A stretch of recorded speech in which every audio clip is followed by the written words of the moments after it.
I read 19 books this year, and I'm so proud of myself because 2023 Maggie would not have been able to do this. In this video, I'm going to be reviewing the books that I read in this year 2024, the 19 books that I read. I'm going to be doing a brief review of them because most of the books I actually read were fiction books. In the beginning, like January, February, I was reading non-fiction, but as I went into the year, I was getting along with the stories so much, right? And I'm going to be rating the books, and I'm also going to be giving you book recommendations. Like if you're just starting your reading journey, if reading is something that you really consider that you want to include as a 2025 resolution, I'm talking about reading books like novels, like non-fiction too. Make sure to watch this video to the end, and let's get right into it.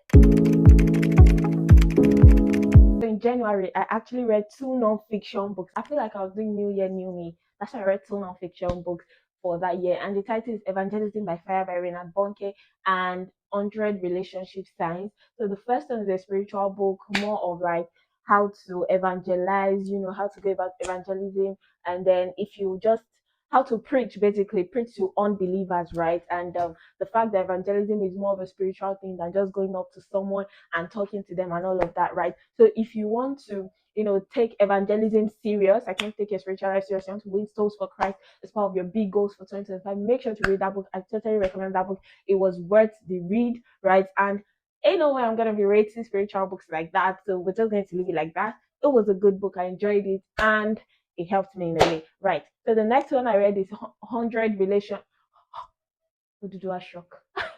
So the next one I read is 100 Relationship Signs by Balenga Mark. Right. So I read this book because it was a small book. My plan was to read Evangelism by Fire for just January, but then I finished early, like around early 20 something of January. So I was like, okay, instead of going to leave the remaining days hanging, let me just pick something that I'm going to read till the end of January. So 100 Relationship Signs was the book that was at my reach and was quite small.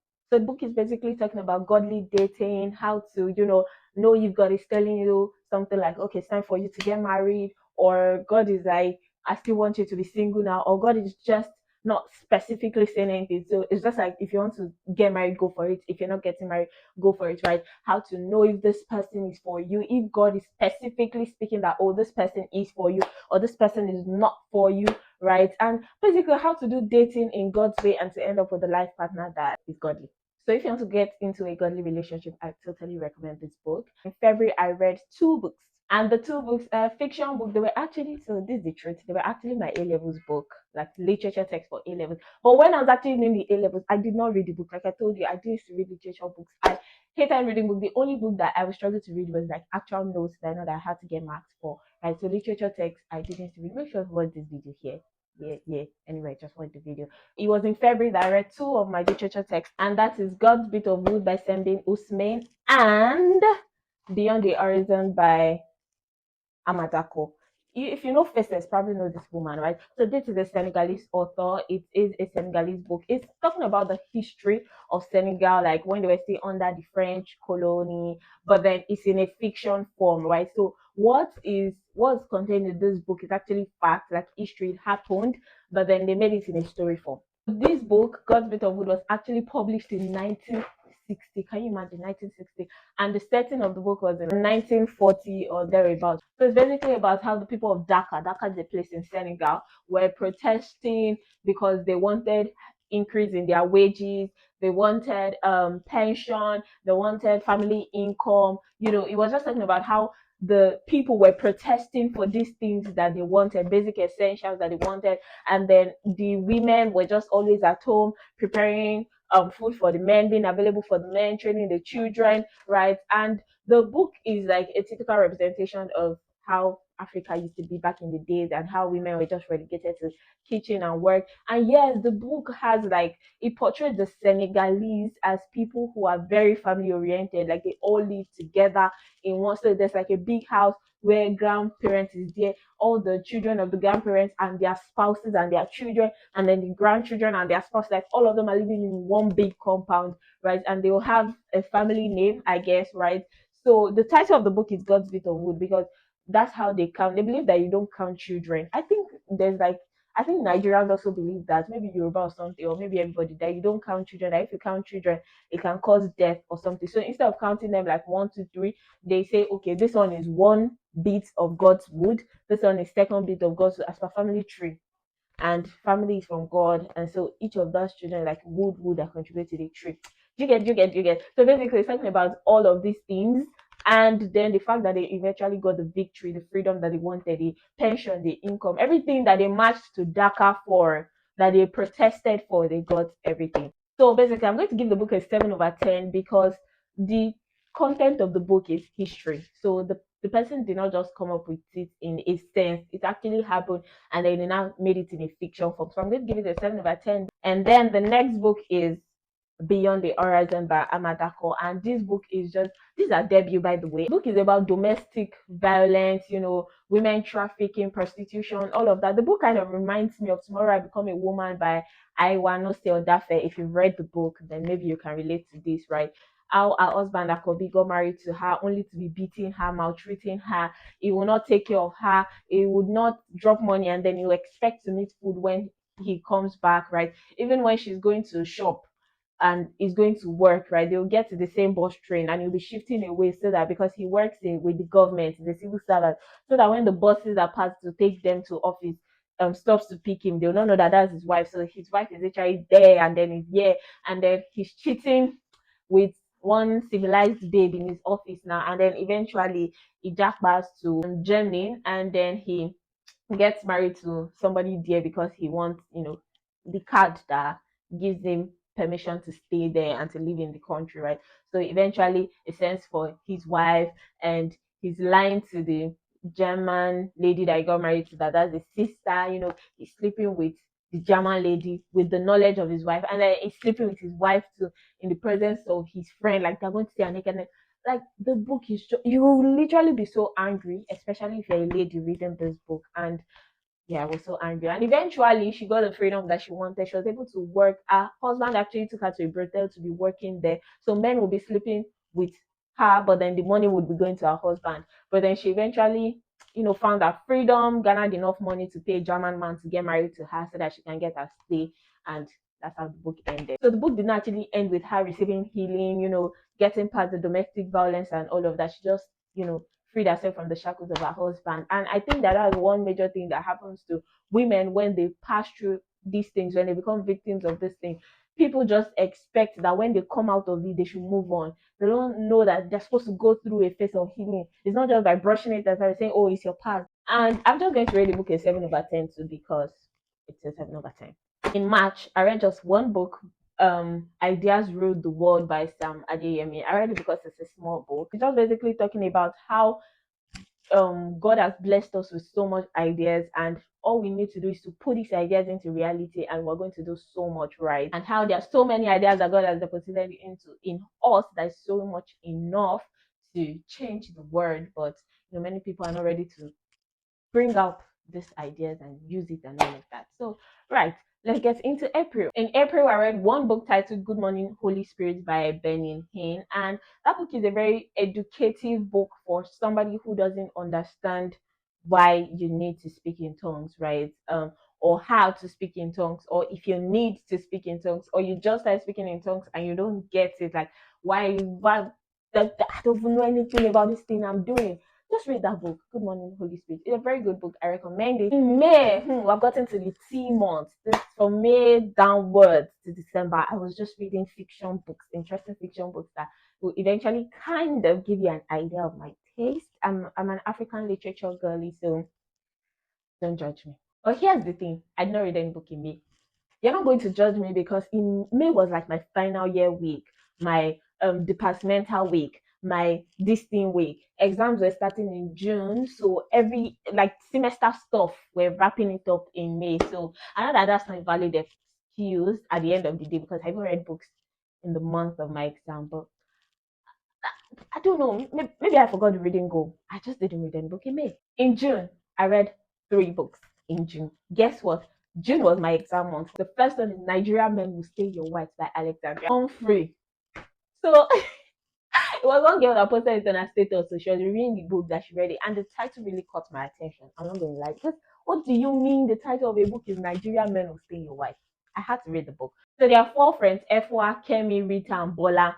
And it looks like everybody is having issues with men, of course, except Efwa, which who looks like she's happily married. But then here's the irony of the book. Her husband's name is Femi. And you know, in Nigeria, there's like this thing around when a guy's name is Femi, like it just ain't loyal, right?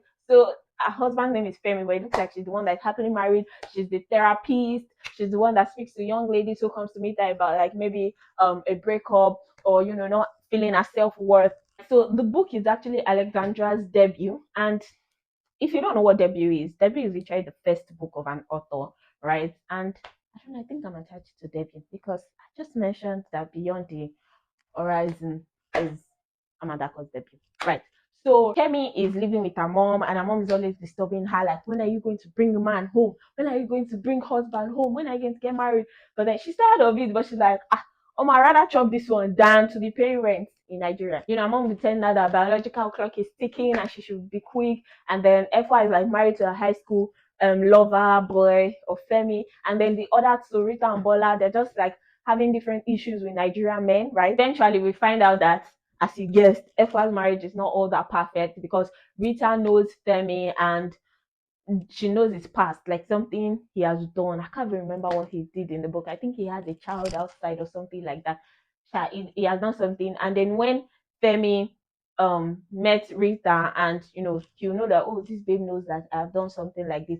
He was not trying to tell F1 not to be friends with her, to disconnect herself from her, that these friends, he does not recommend them as a friend. Then Rita is like, oh, as a girl's girl that I am, I have to tell my friend that, oh, this guy is not who she thinks he is. And then she goes ahead to tell F1. F1 is like, my husband told me about you. He told me that you're jealous of my relationship, blah, blah, blah. So she, cuts Rita off. Only to find out that it is actually true.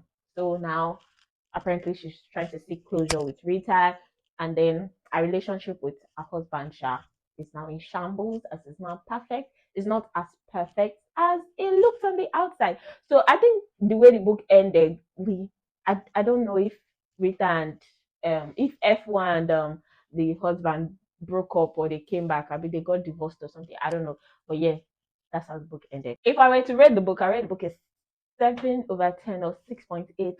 Yeah, because it looks like, you can picture it as a Nollywood movie. Like the author was just like, oh, I want to write a book. Nigerian men will stay in while. Oh, it sounds like something everybody's going to read, and then she writes a book. Boom. So let me just give it a 7/10. The second book I read in June is My Sister the Serial Killer by Onyekon Brightway. That book, I don't know. That book was when I got to the end, I'm like, all the way she must marry by now. The book ended like the author was considering a part two, but then just in case I don't drop a part two, you guys should not be disappointed. But if I want to drop a part two, there's still going to be a storyline. That's how the book ended. And some people are like, oh, it's a cliffhanger, it's this, is that. I mean, I get it. The book has, if you're looking at it with literature eyes, like the themes, the characters, the certain that. So where were we? Yeah, so the book is actually Onyekon's debut. I don't look for debut, they find me, right? Stop! I'm almost done. So there are two sisters, and the younger one is always getting into problem, like abusive relationship. Sha, relationship that will end up with her stabbing the men or killing her boyfriend, right? So she will call her sister that she's in a mess. That's her elder sister to come and pack the mess for her. Right. So the way the book begins is like this is not the first time. She's used to it, maybe the second or third time. Because now the elder sister already knows how to like clean the blood everywhere, how to pack the dead body and how to dispose it, right? Then the younger sister Ayola, the way the book portrays it, the younger sister is like so free. She's careless, she's beautiful, right? And then the mother likes the younger sister to the other sister, who is more of a kind of person that is beautiful at heart than physical looks, right? So few days after her boyfriend that she killed, he gets got missing, and the parents are searching for him. They're calling her, oh, have you seen him? She's going on social media, she's posting, and her elder sister is saying that you need to be on the low right now because your boyfriend cannot be found. This is not the time you're supposed to be all about social media. She's like, oh please, I don't care, right? And then the elder sister is a nurse in a hospital. She has a crush on the doctor, Dr. Tade, I think that's his name. And then one day the younger sister comes to visit her, and then Corridor, the other sister, is scared because she's like, oh, this girl, she's going to take Tadi from her hand. As you already know, Tadi is immediately attracted to Ayola, the younger sister, because of her physical appearance. And then, it's just like the younger sister keeps collecting everything that belongs to her, the elder sister, and then everybody likes the younger sister but her, that kind of stuff. And then, Tadi, as usual, gets attracted to Ayola even after Korede felt like, oh, it's not somebody like that, it's not that kind of guy, and all of that. But then the problem I have with the book is not bad, it's kind of interesting, but the problem of the book is the way it ends. The book just ends abruptly. Now I can't even remember how exactly it ended, right? But then yeah, the whole storyline of the younger sister being the one that everybody enjoys, everybody likes, and the older sister is like the one that's always suffering, and she's cleaning the mess of the younger sister without anybody knowing. It's just what it is, like sisterly rivalry and all of that. So if I were to rate the book, I would rate it a 7.5 over 10. Maybe if the book ended in a better way to me, maybe I'd rate it an 8, but for now, let's just leave it at 7 over 5. At 7.5 over 10. And the last book I read for June is The Secret Lives of Baba Segi's Wife by Lola Sunin, her debut. So the book is drama. It's giving drama. I don't know if you watch Fuji House of Commotion, if you know that series that used to show when we were very young, it's giving something like that, right? His name is actually Mr. Alao, but he's married to 5 women, and the first one gave birth to a girl named Segi. So that's how he's Baba Segi, and the woman is Iya Segi. So there's Iya Segi, there's Iya Tokpe, there's Iya Femi, and then there's Bolanle. Bolanle is the last wife, and then he has 7 children from all of them, right? So Bolanle got married to Baba Segi because of, you expect that, oh, she's young, she's beautiful, she's educated. Why she married to somebody that already has 3 wives, somebody that's not educated and all of that, right? But then she has her own past too. So she just felt like, oh, Baba Segi is like the perfect person for her, right? And then she could not give birth, right? So she would tell she went to the hospital, there was nothing wrong with her, and then she went to the hospital with her husband after so much delay, and then the doctor tells him that he's the one with problem, not her. Somebody that has 7 children, you're telling him that he's the one with problem, obviously he's not going to believe. But then the tea behind it is that all the children of the other 3 women are not for Baba Segi. Hey, oh God, all of them, they have drama. Now this is the thing, right? Like when the second wife came and then she could not give birth and all of that, it was the first wife that told her that, okay, she should, I don't know, all of them shall have history of like, oh, sleeping with another man, another man, as the case may be, and then bringing the baby in as Baba Segi's children, right? I don't know how the man never observed that this particular one so jump you, but it is well. It's like a page turner. You want to keep turning onto the next page, right? And he had so much drama, like polygamous drama, right? The wives didn't like Bolande because she's like the new wife, young, latest, and all of that. And they were always planning against her, planning to torment her, and all of that, right? They'll find her trouble. They don't want her to touch their children. And I think it was only Iyatope that was kind of like lenient to her. You should definitely read the book. I recommend the book. It's an interesting book. Although I found some pages in the book vulgar, but I'm definitely going to read the book an 8 over 10. Like the writing, the words, the choice of words in some places, the way they were using some phrases, you'll be like, I see what you did there, Lola. You know that kind of stuff. So it was giving. So I'm definitely going to read the book at 8 over 10. So I cannot continue to December now because obviously, apart from the fact that this is going to be a very long video, I have to cook food for my parents. So I need to run now. I'm shooting this video on Christmas Day. Don't tell anybody. So yeah, make sure to like, share, comment, subscribe while you are with part 2. I'm going to be reviewing July to December, and I'm going to see you in my next video.